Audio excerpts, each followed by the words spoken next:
Imagine walking through a bustling park where the air smells of roasted nuts and sweet cotton candy. Laughter fills the air, while children point excitedly toward a fenced enclosure ahead. But as you step closer, the illusion of a standard carnival shatters entirely. Inside the enclosure are not exotic animals, but human beings displayed for public entertainment. Welcome to the world of the human zoo, which remains one of the darkest and most profoundly misunderstood chapters of modern history. For decades, millions of ordinary people paid money to look at other human beings treated like artifacts on exhibition. How did a society that prided itself on the Enlightenment and the march of science allow such a profound moral failure?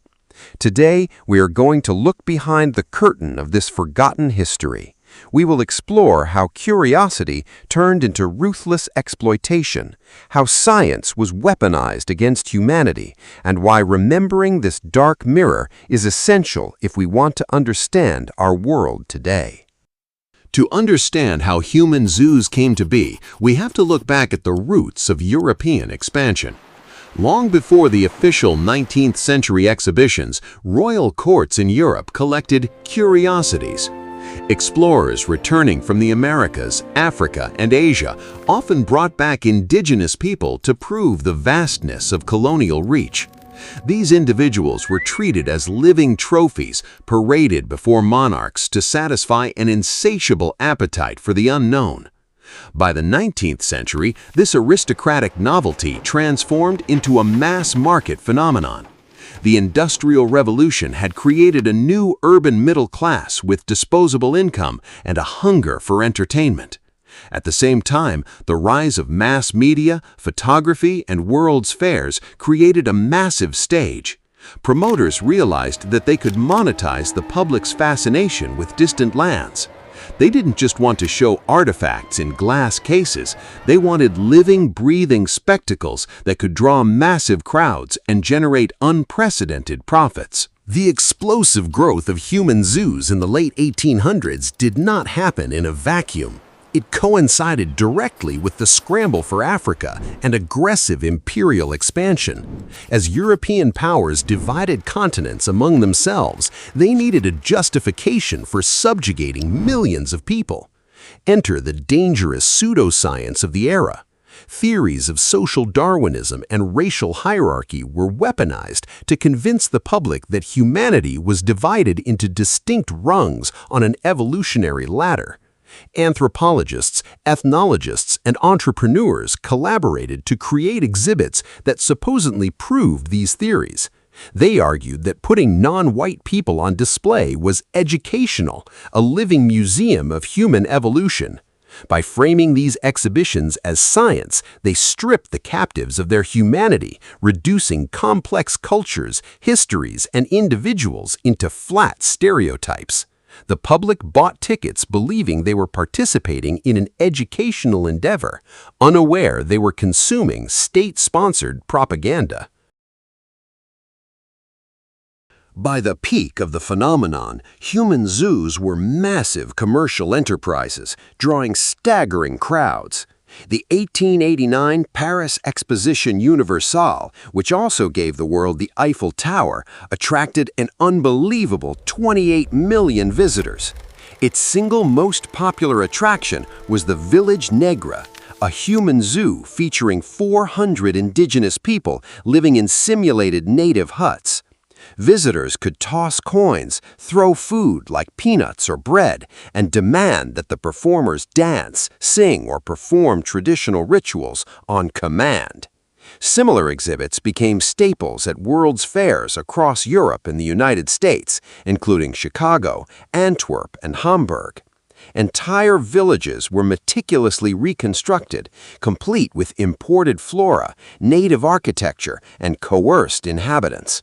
For millions of Europeans and Americans, these exhibits were their very first and often only impression of the wider world, cementing deep-seated racial biases that would echo for generations. Behind the festive banners and the carnival atmosphere lay a grim, heartbreaking reality. The people in these exhibits were rarely there by genuine, fully informed choice. Many were lured under false pretenses, promised legitimate employment, travel opportunities, or financial contracts that were never honored. Once they arrived, their passports were often confiscated, and they were trapped thousands of miles from home.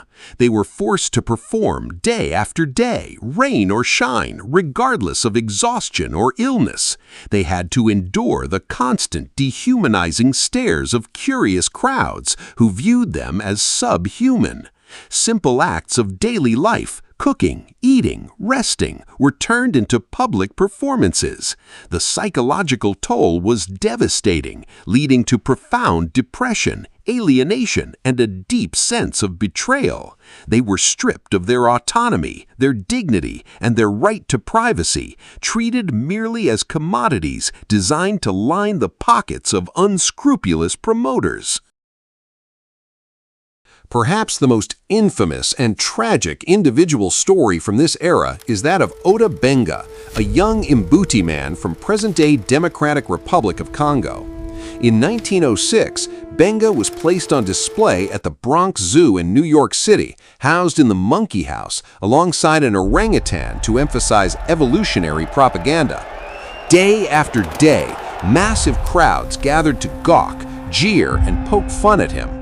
While clergy and African-American newspapers fiercely protested the sheer cruelty of the exhibit, the zoo management defended it, claiming it was purely educational. Public pressure eventually forced the zoo to release Benga, and he was placed in the care of an orphanage. However, the deep trauma of his captivity, combined with the outbreak of World War I, which prevented his return to his homeland, led to profound despair. In 1916, Ota Benga tragically took his own life. His story remains a haunting reminder of the ultimate human cost of institutionalized prejudice and voyeurism. It is vital to remember that these human exhibitions were never met with unanimous approval. Even at the height of their popularity, voices of resistance rose against them. Early civil rights activists, religious leaders, and immigrant communities condemned the shows as barbaric and deeply immoral. In newspapers, pulpits, and town halls, critics argued that putting human beings on display was a stain on the moral fabric of civilization.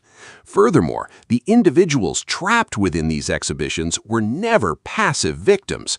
Many found ways to assert their dignity, refusing to perform on command, charging money for their photographs to build private savings, or forming tight-knit bonds of solidarity with one another. Some even managed to legally challenge their contracts or negotiate safe returns to their homelands. Their resilience shines through the archival records, proving that human spirit and dignity cannot be entirely crushed, no matter how oppressive the system tries to be.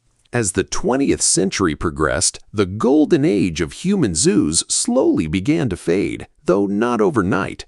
The devastation of World War I shattered European confidence in their own moral and cultural superiority. Changing social values, the rise of independent journalism, and shifting economic landscapes made large-scale traveling human exhibitions increasingly difficult to maintain and less socially acceptable. Additionally, anti-colonial movements across Africa and Asia began to challenge the very foundations of Western dominance. While officially sanctioned human zoos gradually disappeared by the outbreak of World War II, the underlying mindset did not vanish instantly. Elements of exoticism, paternalism, and cultural stereotyping simply migrated into new forms of media, such as travel documentaries, colonial-era cinema, and ethnographic museum displays that still viewed non-Western cultures through a lens of Western supremacy. The legacy of human zoos left deep structural scars that museums, universities, and scientific institutions are still grappling with today. For generations, anthropological and medical institutions collected not only cultural artifacts, but also human remains, skeletons, hair samples, and bodily tissues, often acquired without consent from colonial subjects or human zoo performers who died in captivity. For decades, these remains sat in dusty archives under the guise of scientific research. In recent years, a powerful global reckoning has begun. Descendants, indigenous leaders, and ethical historians are demanding the repatriation of these remains and artifacts. Institutions worldwide are finally confronting their complicity in the pseudoscience of the past. Returning ancestors to their homelands for proper, dignified burials is an essential step in repairing historical injustices and rewriting the ethical playbook of modern science and museology. As we look back at the dark history of human zoos, we are forced to confront an uncomfortable truth about human nature. The crowds who paid to watch these exhibits were not monsters, they were ordinary people. Teachers, shopkeepers, families who simply accepted the prevailing prejudices of their time without question. That is the ultimate lesson of the human zoo. It shows us how easily curiosity can curdle into exploitation when empathy is stripped away. Today, while physical human zoos are a relic of the past, the impulse to gawk at the other has not entirely vanished. It manifests differently in our digital age, in sensationalized media, poverty tourism, and the constant digital packaging of human lives for online entertainment. By remembering the victims of human zoos, we hold up a mirror to ourselves. We are reminded that every human being possesses inherent dignity, agency, and worth, things that should never, under any circumstance, be put on display. Thank you for listening.